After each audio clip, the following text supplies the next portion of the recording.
Hola compañeras, buenas tardes. Muchísimas gracias por asistir a este acto, el primer acto político, una charla desde el Ateneo Palestino. Nosotras somos una familias refugiadas palestinas que hemos nacido, la mayoría de nosotras, en los campos de refugiados dentro de Palestina y como la diáspora, como la segunda generación. También venimos desde Cisjordania, tenemos compañeros desde Belén, Jenin, Nablus.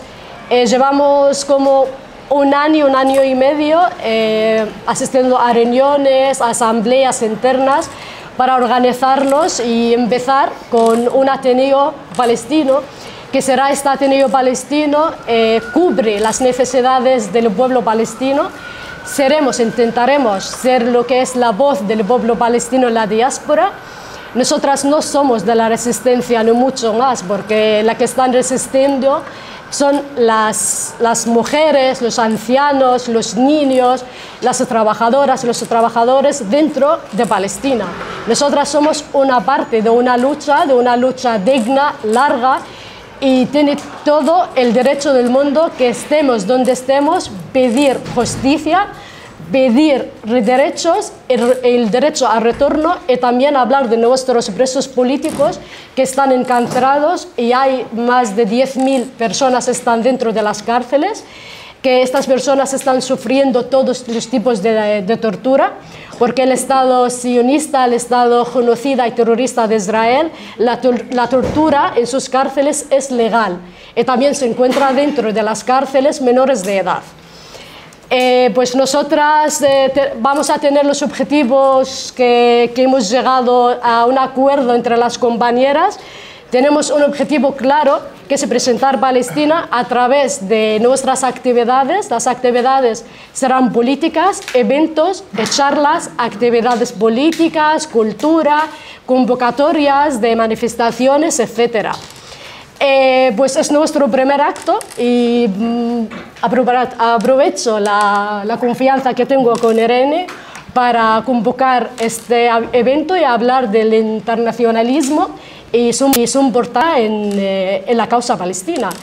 Llevamos más de 2 años viviendo un genocidio en directo y este genocidio, claro, como vemos como un pueblo entero enfrentando a lo que es el imperialismo o el colonialismo occidental y el racismo. Entonces, el pueblo palestino hoy en día es el pueblo que resiste de armas que están compradas de aquí, del Estado español, de Estados Unidos, lo cual es súper importante no dejar de hablar de Palestina en ningún momento. Y queremos saber qué nos une a Palestina, porque nosotros desde aquí tenemos que luchar con el pueblo palestino.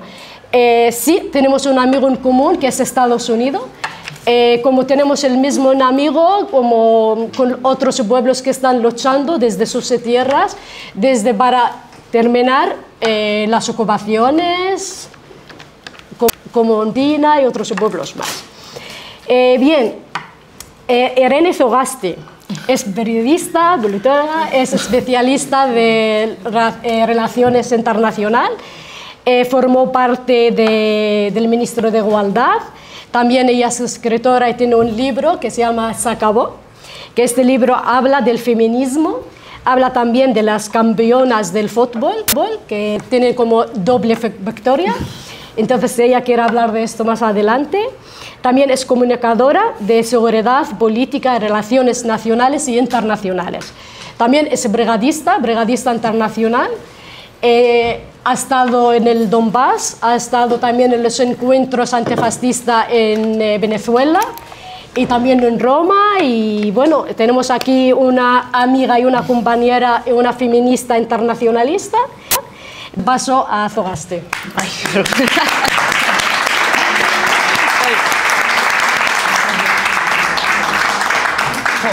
Muchas gracias, Mai. No, me da muchísimo corte esto de la... Yo básicamente lo que hago es una tía que habla mucho, a veces demasiado, o sea, que tampoco... Pero, o sea, en primer lugar creo, o sea, se lo estaba comentando a Mai, es abrumador. O sea, llenar salas con tanta gente en momentos así, donde la movilización y la calle están, pues, por desgracia, tan paraditas, creo que es para felicitaros y para celebrarlo. Y que además sea para celebrar que se construye un proyecto nuevo como es este Ateneo, con una vocación política clara y valiente y sin ambajes y sin vueltas y sin... Pues creo que también es para celebrarlo. Yo, en realidad, como digo, me abrumo un poco, además veo muchas caras de personas que sé que seguro sobre esta cuestión y sobre la causa palestina podríais hablar 1000 veces mejor que yo, sabéis mucho más que yo y tenéis mucha más agencia para hacerlo. Yo, por eso creo que es importante ser honesta desde donde puede hablar una.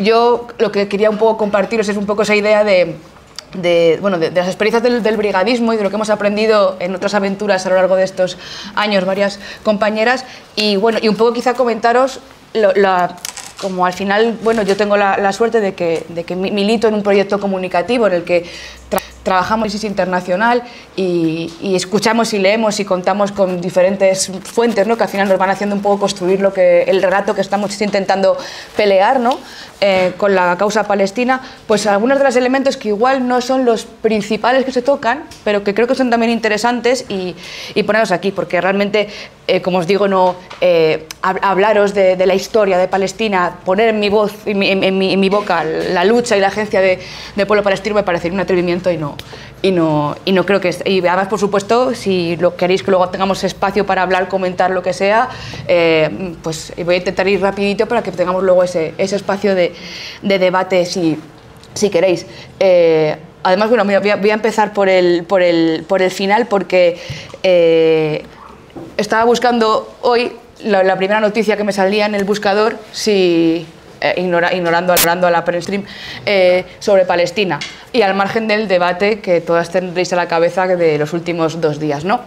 Y la Franja de Gaza agoniza tras 50 días de bloqueo. Le comentaba antes a Mai que cuando trabajas comunicando, informando, intentando, ¿no?, como llevar la actualidad sobre Palestina, a veces es muy frustrante. Yo con mis compañeras nos sentamos a ver cómo enfocamos esto hoy, cómo lo hablamos, de cuál de todísimas las derivadas podemos sacar un ángulo diferente. No queremos convertirnos en contadores de desgracias, no queremos convertirnos en desmovilizadores políticos, sino todo lo contrario, y queremos ser un dispositivo de esperanza, un dispositivo de acción, y además de acciones que tengan un sentido y que empiecen a ser, creo yo, que hay que empezar a pensar en otras formas de acción y de repertorios de acción colectiva para apoyar la causa palestina. Lo de, por ejemplo, hoy de asediar la embajada, creo que ha sido además bastante bien, sí, una convocatoria que ha salido bastante bien. Creo que ese es un camino interesante frente a la desmovilización o a los gestos simbólicos, que yo creo que, bueno, ya es un paso que ya podemos debe ser trascender, ¿eh? Sin ser yo aquí la que tiene que dar recetas de nada, pero es una reflexión que tengo de que a veces es un poco frustrante ver los marcos en los que se informa del genocidio y todos los relatos que no se cuenten y las voces que no se invitan, porque al final llevamos 2 días entretenidos con un contrato público de 6 millones de euros, 6 millones de euros en balas israelíes, y en lo que estamos mirando, pues eso, ese juego de trileros, no estamos viendo el marco general, ¿no?, de la cuestión, que es que hay 50 días que no entra un puñetero camión de ayuda humanitaria. En Cisjordania, los pogromos de anoche, por ejemplo, han sido que casi no ha salido en ninguna parte, y bueno, o el marco general, ¿no? O sea, son 6 millones de euros, pero lo que hay es un rearme a nivel europeo, a nivel del Estado español y a nivel global, e Israel, y el genocidio israelí en Palestina es, digamos, la punta de lanza o el paradigma o el modelo que realmente articula, legitima y carga de razones todo lo demás, porque realmente el no-estado israelí, el proyecto israelí, es el modelo y el espejo en el que se mira absolutamente todo el atlantismo y el producto mejor finalizado y producido, ¿no? Pero, como os digo, creo que una de las cosas interesantes que hemos aprendido, yo creo que hablamos las compas y yo muchas veces, es que también se le puede dar la vuelta al foco. A mí en eso me ayudó mucho, además creo que está ahí Dani Lobato, que leyéndole y aprendiendo de él, de que en realidad aquí lo que estamos viendo es una resistencia, es un pueblo que está resistiendo y que está construyendo levantándose una y otra vez, articulando posistencia en todos los planos en los que se puede hacer, de una forma, pues eso, en unas circunstancias tan complejas y tan duras, y aún así resiste y aguanta, que en realidad igual el enfoque hay que cambiarlo y hablar de cómo no se puede, Israel no está pudiendo ganar esto. Jamás diré guerra, ¿no? Pero creo que, no sé si me entendéis, como que quizás ese cambio de enfoque a mí me ha servido mucho para entender que lo que hay que hacer es dignificar, mostrar, informar, comunicar del valor de la resistencia, de los proyectos que surgen, de las redes que surgen, de cómo se sigue construyendo día tras día, día tras día, una resistencia frente al genocidio más feroz. Y ahí había un texto de un compañero del Ateneo, Etar, que hablaba de que incluso a la izquierda y el progresismo europeo, que siempre hemos abordado este tema con cierto paternalismo y cierto colonialismo, y a mí constantemente me pasa que reviso cosas que decimos, leemos, hacemos y digo, joder, la has cagado. Entonces, también eso, tener un poco igual también la capacidad de a veces pues, hacerse un lado y decir pues que igual tienen que hablar otras personas o tenemos que dar otros enfoques. Porque desde luego pues hay discursos que ya están absolutamente agotados y no van a ninguna parte, ¿no? Y hablo de todas esas discursos simbólicos que no van a ninguna parte o gestos que no valen para nada. Creo que estamos en otra movida o en otro episodio de la película.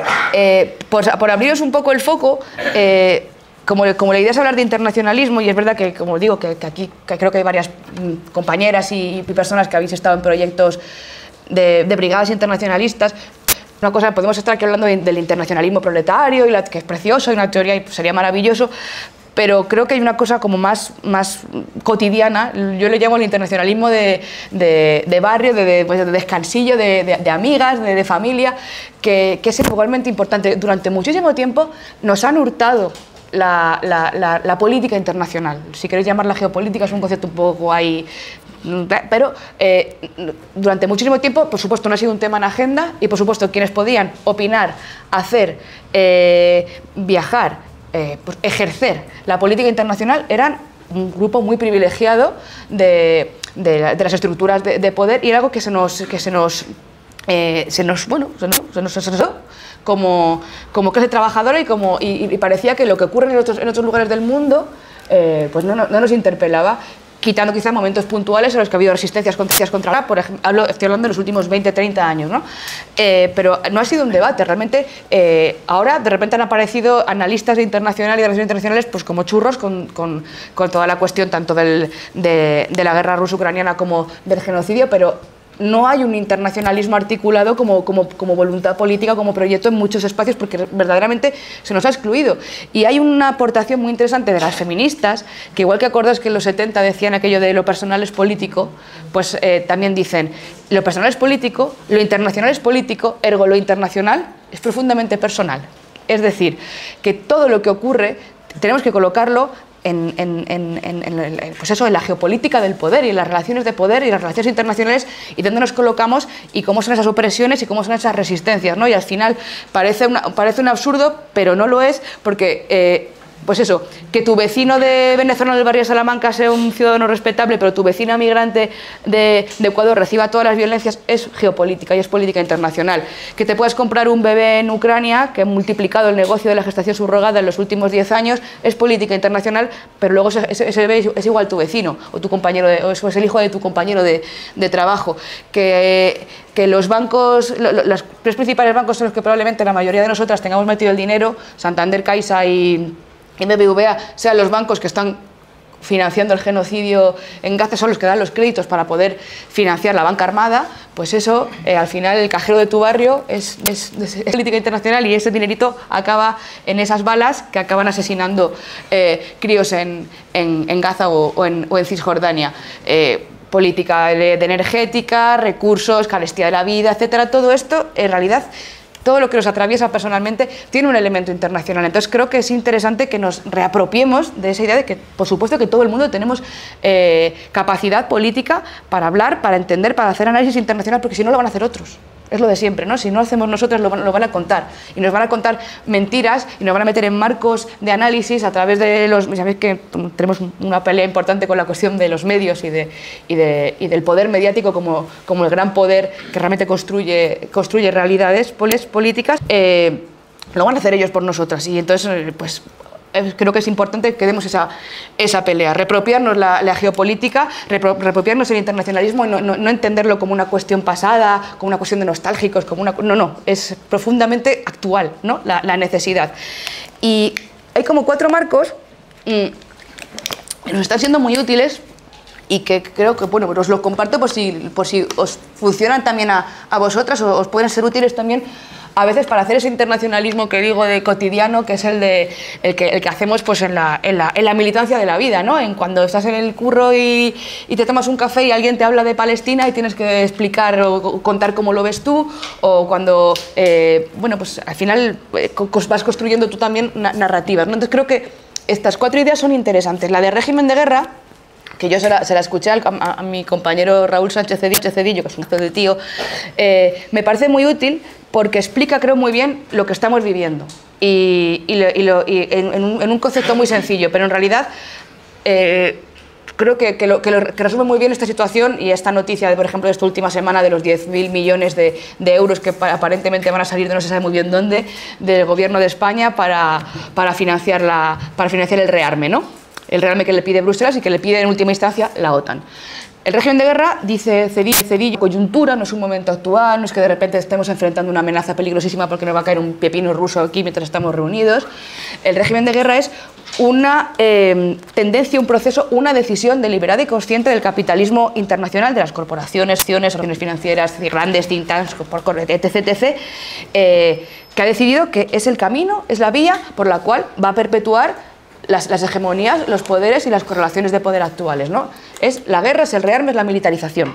Y ese régimen de guerra, al final, necesita una herramienta fundamental para funcionar, que es el miedo, el shock, el pánico. Entonces, poco a poco nos están metiendo en unos marcos en los que el régimen de guerra es inevitable, el régimen de guerra nos moviliza y nos arma contra un enemigo y es cierto que a lo mejor aquí, fijaos, yo creo que en el Estado español el hecho de que haya una movilización y un tercial que siempre ha sido muy fuerte con el tema de Palestina, en cierto modo nos hace tener pues como ciertas herramientas ideológicas para combatir esos discursos. Pero joder, el otro día estuve con unas compañeras alemanas en Alemania, en la propia izquierda, el discurso del régimen que utiliza el régimen de guerra para justificar el genocidio en Palestina está profundamente asimilado por muchas personas, ¿no? Y esos marcos de la lucha antiterrorista y de todos estos discursos que constantemente nos bombardean con ello. Y sobre todo es un régimen de crecimiento capitalista, o sea, se gobierna para la guerra y se produce para la guerra. Entonces, creo que es un marco por lo menos útil para entender esto en un contexto global. Otro concepto que creo que también es bastante interesante es el de, no sé si habéis leído el libro, es de William Robinson, se llama lo de Estado Policial Global. Ahí va, que se me rompe esto. Y habla habla de nuevos fascismos y capitalismos en el siglo XXI y habla del sistema de vigilancia, muros, seguridad privada, aislamiento, es decir, de cómo caminamos a un Estado policial en el que todos estos dispositivos de seguridad, de control, de represión política son cada vez más comunes, más normalizados y cada vez se desdibuja más dónde está lo público, dónde está lo privado, dónde está lo militar, dónde está lo civil, y tenemos ejemplos muy claros y sobre todo la clave del Estado policial global es que es economía política. Al final se trata también de producción y de intercambio de medios materiales, porque aquí gana dinero mucha gente con el Estado policial global. Y toda esa tecnología de vigilancia, de muros, de tecnologías de espionaje, de softwares, Israel es la punta de lanza, ¿no? Es el terreno de operaciones de pruebas. Ya sabéis que, por ejemplo, otros de los armamentos que adquiere el Estado español, probados en combate o testados en combate israelíes, quiero decir, que han servido, se han testado en los cuerpos de las palestinas y de los palestinos. Y este ejemplo del Estado policial global, que privatiza la seguridad, privatiza la violencia, la normaliza, la tolera, la construye como algo tolerable y asumible, es algo que ya está aquí. quiero deciros, tiene muchas manifestaciones, pero ayer también nos enterábamos, por ejemplo, que se ha descubierto ya la infiltrada número 12 en los últimos años en los movimientos, en este caso era la gente de Extinction Rebellion, ¿no? Ese tipo de control, de represión de tecnologías, porque claro, luego está toda la cuestión, pues eso, tecnológica, en la que por supuesto Israel es fundamental, y esa normalización de asumir que el Estado policial es un Estado tolerable y compatible con los derechos humanos y compatible con lo que se supone que es una democracia, con todas las comillas, pues ya está aquí. Otro ejemplo interesante de Estado policial global que nos están colando, y creo que no somos conscientes, es por ejemplo la cuestión de todas estas empresas aparentemente de seguridad, y os hablo desde los desocupas a los Goa Tacticals, que son empresas que están básicamente cooptando y entrenando hombres, abrumadoramente hombres, para ese régimen de guerra, que no tienen por qué ser los mercenarios que se van a combatir Ucrania, que ojo que también, que tenemos un problema importante con la tolerancia del Estado español, con ultras y con neonazis que se van a combatir a Ucrania, con empresas que son contratistas de la administración pública, que eso es también para darle una pensada, pero no, están entrenándoles en el Estado policial actual, aquí. O sea, Desocupa es un dispositivo para tener cientos de tipos que están entrenados para ser represores, para ser torturadores, y que son gente que tiene contratos públicos con administraciones públicas. Eso sería impensable hace 10-15 años. La privatización de los ejércitos y con todas estas PMC, estas empresas privadas que mueven carne de cañón de Colombia a Ucrania, a Yemen, a Siria, a Israel. En Israel, Estados Unidos ya está más que... Bueno, seguro que algunos sabéis más que yo de este tema, pero el tema del mercenariado también en Israel por parte de Estados Unidos es un fenómeno importante que no habría que desdeñar cuando se hace un análisis de cómo son las estructuras militares, ¿no? Bueno, pues eso que ya lo tenemos aquí, ese Estado policial global, y que tiene que ver con ese régimen de guerra y en última instancia con ese rearme, y ese rearme de las mentes y ese miedo. Y ese miedo también opera en ese sentido desmovilizador que os digo, ¿no? Cuando tú ves constantemente, estás bombardeado con esas imágenes que te llegan de los horrores del genocidio, pero nadie te da además una herramienta para movilizarte, para resistir, para defender, para apoyar, para contraatacar. Al final lo que te hacen es desactivarte y tener miedo, porque al final asumes que eso te puede pasar a ti. Otro concepto que también es interesante, aunque parezca muy básico, es lo de la cuestión de la era de la fuerza bruta, ¿no? Y ahí yo creo que la causa palestina ha puesto de manifiesto pues, las limitaciones, ¿no?, que tiene el sistema internacional para resolver conflictos, para garantizar los derechos humanos, y que toda esa milonga del orden internacional basado en reglas, de las instituciones internacionales, si han servido, si han sido útiles en algún punto, y yo creo que sí, en ese sentido, creo que ya han demostrado que actualmente se han agotado, que son mecanismos y dispositivos que ya no funcionan. Quizá como que... Ay, si había puesto yo diapositivas, se me había olvidado, me he puesto aquí a hablar, pero bueno, es el resumen de cada una de estas ideas que os digo. Pues eso, de que hay un proceso de redefinición de las relaciones de poder a nivel global, ¿no? y un momento en el que el eje monatlantista, norteestadounidense, otanista, como le queramos llamar, pues eso se está descomponiendo, pero va a morir matando, y va a morir matando durante muchos años y a costa de muchísimas vidas y de muchísimas personas, y con el pueblo palestino en el centro de esa agonía, ¿no? Y además esa violencia contra el sur global pues se está intensificancy, ¿no? Y además, bueno, esa idea de era de la fuerza bruta y capitalismo caníbal, que es un concepto de Nancy Fraser que me gusta mucho, de un capitalismo que lo devora todo, no es una cuestión meramente material, es la tierra, es los recursos, es la vida, es algo mucho más amplio, ¿no? Tiene muchas caras, porque esa era de la fuerza bruta, podemos ver el genocidio en Palestina, pero también es fuerza bruta, por ejemplo, todo el sistema de sanciones internacionales, de medidas coercitivas unilaterales que se han impuesto ¿no? Y que sirven para unos pero para otros no. Tenemos pues, los países que tienen más sanciones: Cuba, Corea del Norte, Irán, Siria, Venezuela.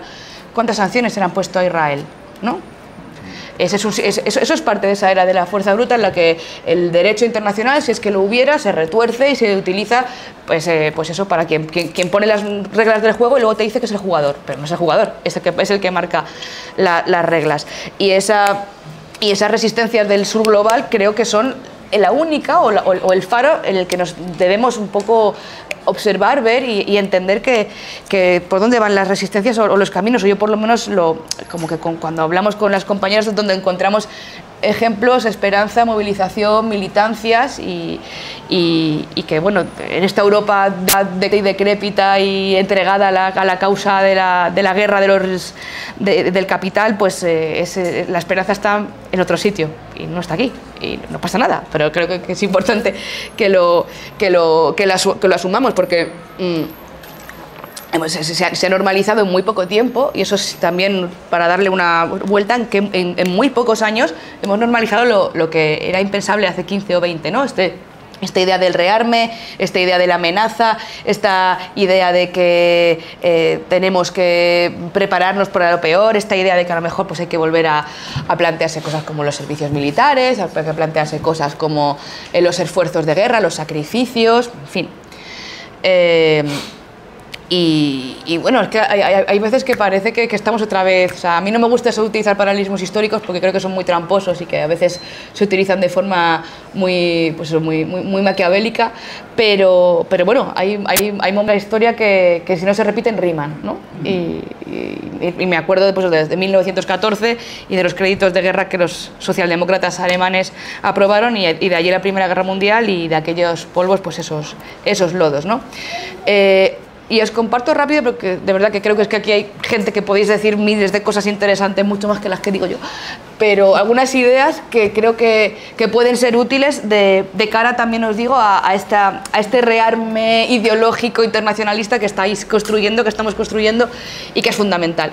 El primero, esto ya sé que yo la cuestión de género la tengo como muy presente con el tema de Palestina y me parece importante subrayarla porque muchas veces pues a lo mejor se queda un poco de lado y creo que es fundamental. O sea, creo que las mujeres palestinas son el puntal y la figura mollar de la resistencia y son tantas lecciones las que estamos aprendiendo pues eso, de cómo están ejerciendo esa resistencia y esa redes de acción política, de cuidado colectivo, de construcción comunitaria, que creo que es interesante porque también la atacan por ahí. La propaganda de guerra israelí aplica constantemente un orden de género colonial para disciplinar a Palestina y especialmente a las palestinas, ¿no? Y es ese orden de género tan tramposo que habréis visto repetido 40.000 veces, que tiene que ver, pues, por ejemplo, pues, falsas acusaciones de violencia sexual por parte de Hamas, que jamás se han probado. Sin embargo, hay miles de informes sí que están probados, sí que son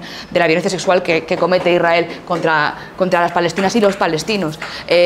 O esa idea de militarizar de fetichizar a las mujeres que forman parte de las IDF israelíes y mostrarlas como una especie de amazonas combatientes maravillosas que están defendiendo la única democracia en Oriente Medio, cuando en realidad pues son unas torturadoras que no merecen ningún tipo de sororidad, sino todo lo contrario, ¿no? Y luego también quitarle a las palestinas cualquier tipo de agencia y aplicar unos marcos narrativos, pues, aparte de profundamente racistas, en los que ellas no tienen agencia, no tienen voz, no tienen capacidad de ser nada, son simplemente víctimas, plañideras o peligrosos terroristas que ni siquiera tienen agencia propia porque están utilizadas por los hombres.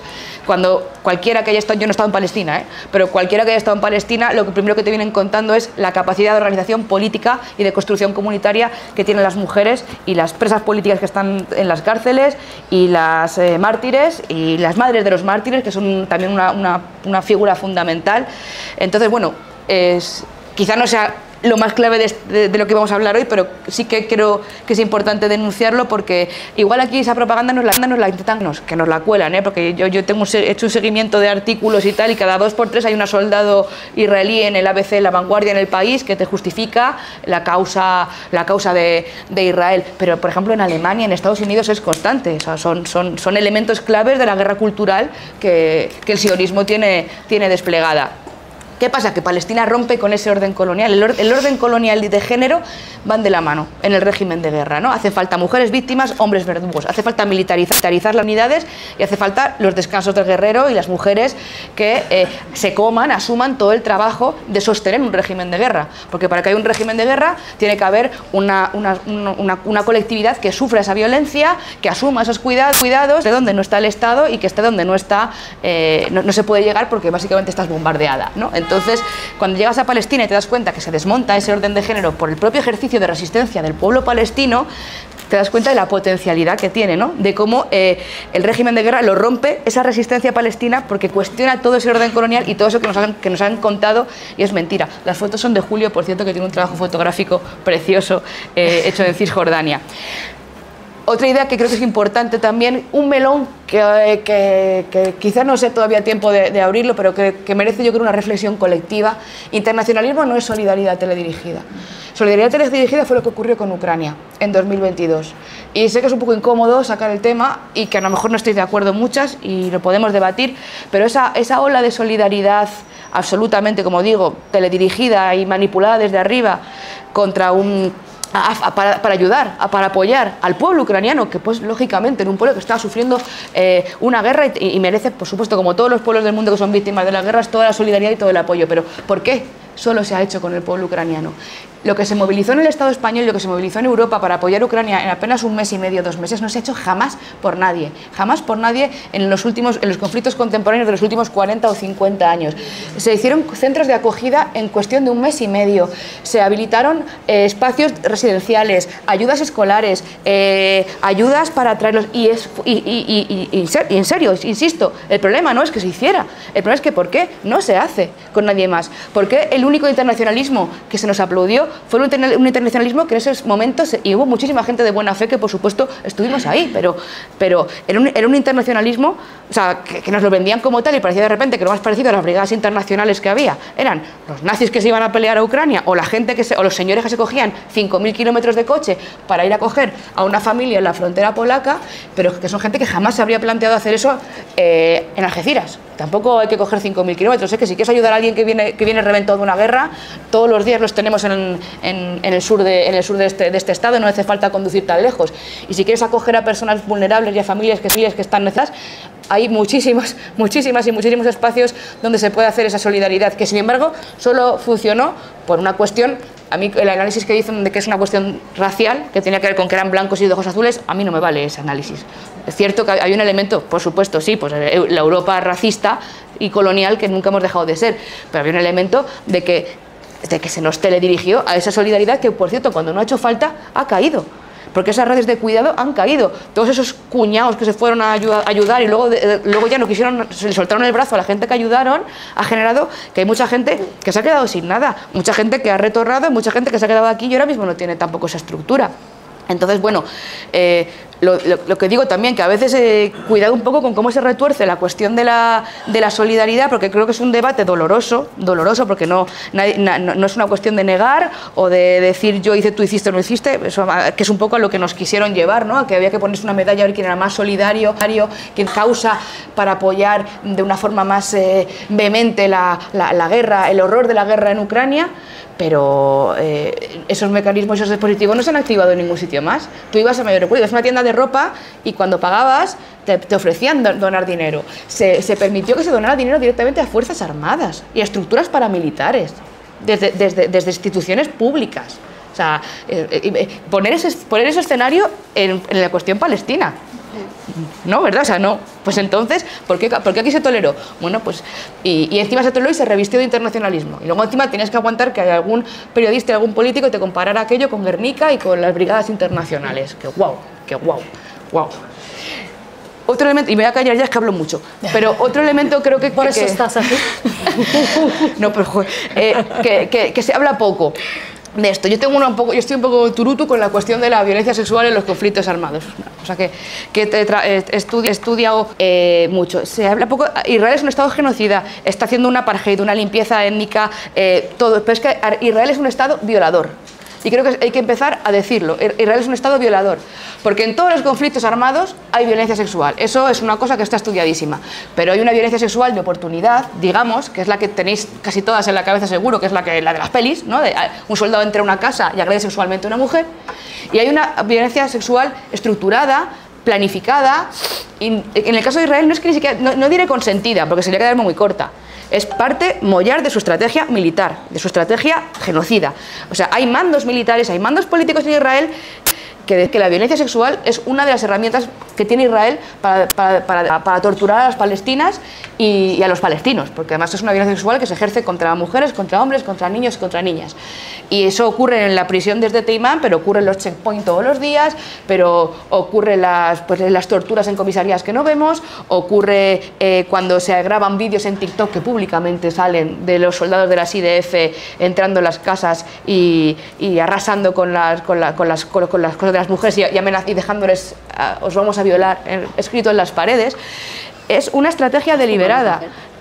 Cuando se quieren colocar medallitas de feminismo liberal y de igualdad, hay un Estado que o sea, que hay mandos militares diciendo a sus soldados que tienen carta blanca para agredir sexualmente como una parte fundamental del daño que ejercen cada día en los territorios palestinos.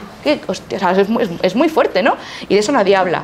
Pero, por ejemplo, todavía resuena esa campaña de publicidad que hizo Israel al principio de noviembre, más o menos sería, cuando de noviembre del 23, digo, cuando dijeron que había habido esa agresión sexual que jamás ha sido probada, no hay documentos antiguos, pero como os digo, sí hay por lo menos 2 informes, el último presentado el mes pasado en Naciones Unidas, demoledores sobre el nivel de violencia sexual que se ejerce por parte de Israel cotidianamente en muchísimos espacios, que no tenemos que irnos, como os digo, a ese imaginario que tenemos en la cabeza, que es una violencia sexual continua, porque además como Israel tiene una guerra contra la vida, va a los lugares donde se genera la vida y donde se genera el cuidado y la comunidad y el amor, porque es que entonces hay pruebas en ese informe de cómo por ejemplo, han disparado directamente a un objetivo que era un refugio de mujeres víctimas de violencia sexual que había en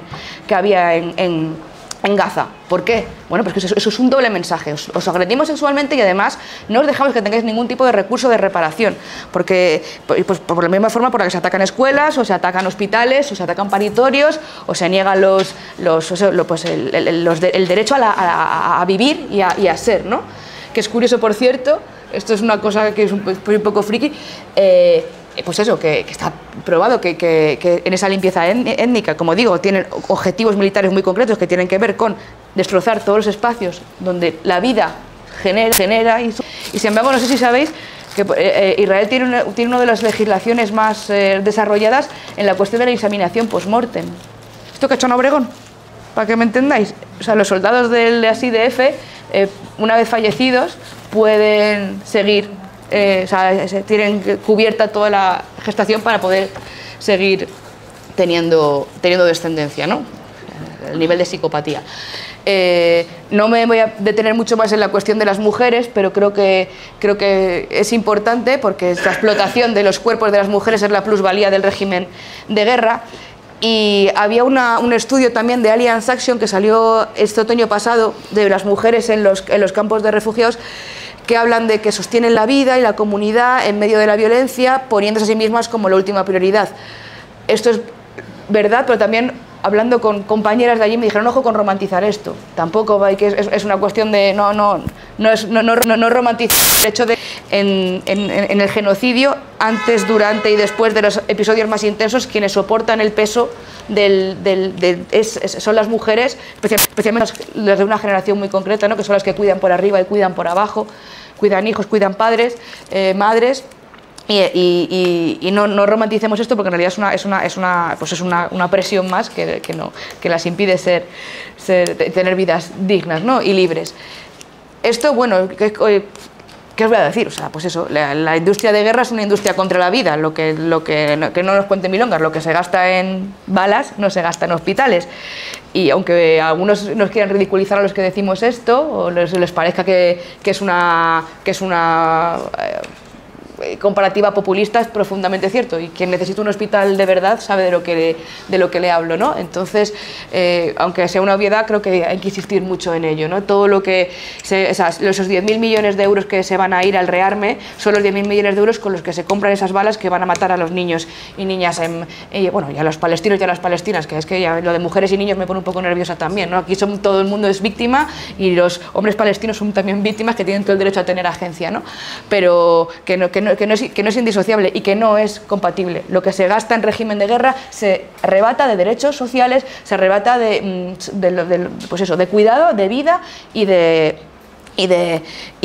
derechos que hemos construido, que hemos peleado y que nos han costado mucho, ¿no? Entonces, bueno, pues que no, eso es innegable.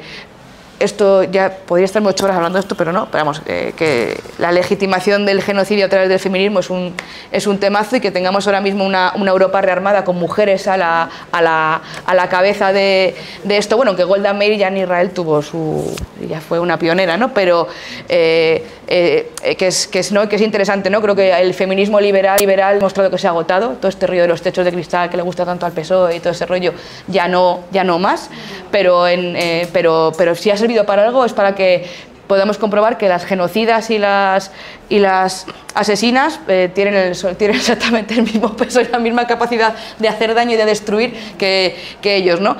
Y además con todo ese componente colonial y racista. Y creo que un episodio que fue fundamental para entender dónde estamos hoy fue cuando hubo que justificar las guerras de Irak y de Afganistán, y estaban Hillary Clinton y Cheryl Blair, que era la pareja del primer ministro de Tony Blair. Hicieron una gira por todo el mundo hablando de los derechos de las afganas y de que había que defender a las afganas del yugo talibán, y que ellas eran las que iban a llevar a esas afganas a salvajes, y las pobres asalvajadas y incapaces afganas les iban a traer la libertad. Punto 1. Los talibanes, que ellos mismos colocaron allí, ¿no? Sus amigos, los Freedom Fighters, que pusieron para sacar a los soviéticos. Y luego además, ¿qué pasó con Afganistán?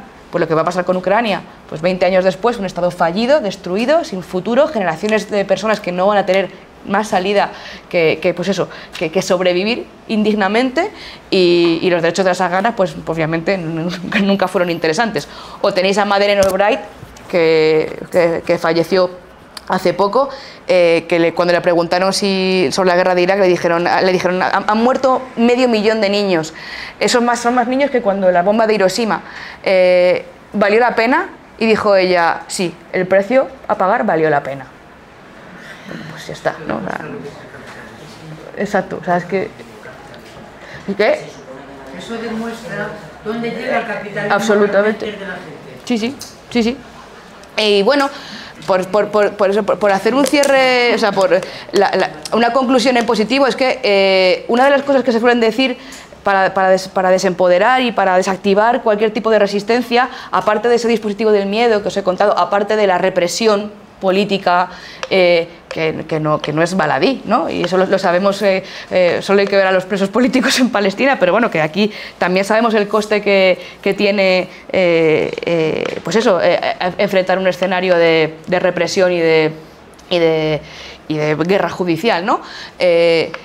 Pues está ese dispositivo, está el miedo, está la represión, y está el de la desmovilización moral, ¿no? El de que no hay una alternativa, que no hay otro camino. Pues claro que hay alternativa al régimen de guerra, y claro que hay, como digo, una estructura de resistencia potentísima. Claro que hay iniciativas surgiendo como el Ateneo, que juntan a personas aquí, cuando sabéis que es difícil ahora movilizarnos y concentrarnos y poner el cuerpo y estar en los sitios.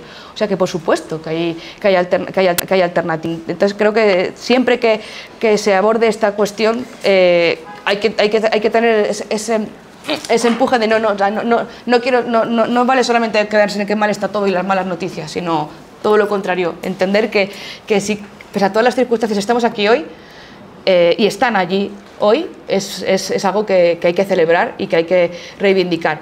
Y luego, bueno, si yo no pongo una frase de una rusa no me quedo tranquila, pero no, básicamente son citas interesantes porque, como os digo, pues la historia no se repite, pero rima, y Rosa Luxemburgo hablaba de la guerra de la guerra hace un siglo y pico, y es absolutamente vigente lo que decía. Zetkin también hablaba de los medios de producción de la vida y de los medios de producción de la muerte, y tiene una reflexión muy interesante sobre el pacifismo burgués y el pacifismo proletario, ¿no? Que no es lo mismo. Esa paz de la que habla Pedro Sánchez, o de la que habla von der Leyen, o de la que habla Netanyahu, Milejkowski, en realidad, en polaco es que nací, esa paz en realidad es guerra, ¿no? Y es la paz de los burgueses, que es la paz del régimen de guerra. Pero luego hay una paz que es la paz proletaria, que es una paz que tiene que ver con transformar profundamente las condiciones ¿no? materiales de quienes ponen los muertos sobre la mesa. Y es interesante, podríamos estar ahí hablando media hora, porque ser pacifistas no significa ni ser pacíficas ni ser pacientes. Para hacer pacifismo hay que dar mucha guerra, bueno, pues creo que es interesante eso, porque también a veces como que el pacifismo se deslegitima tanto cuando lo pervierten utilizándolo para justificar un genocidio, para justificar una guerra, pero también cuando se le coloca en un lugar desmovilizador y sumiso y que no, el pacifismo no tiene nada que ver con eso. Hay un pacifismo que es un pacifismo que da mucha guerra, ¿no? Y creo que ahí es donde nos encontramos también un poco, ¿no? Os he dado una chapa de 1 hora casi, perdonadme, pero me gustaría mucho que hablemos. Se nos ha volado, vamos. Así que, nada, muchas gracias. Muchas gracias.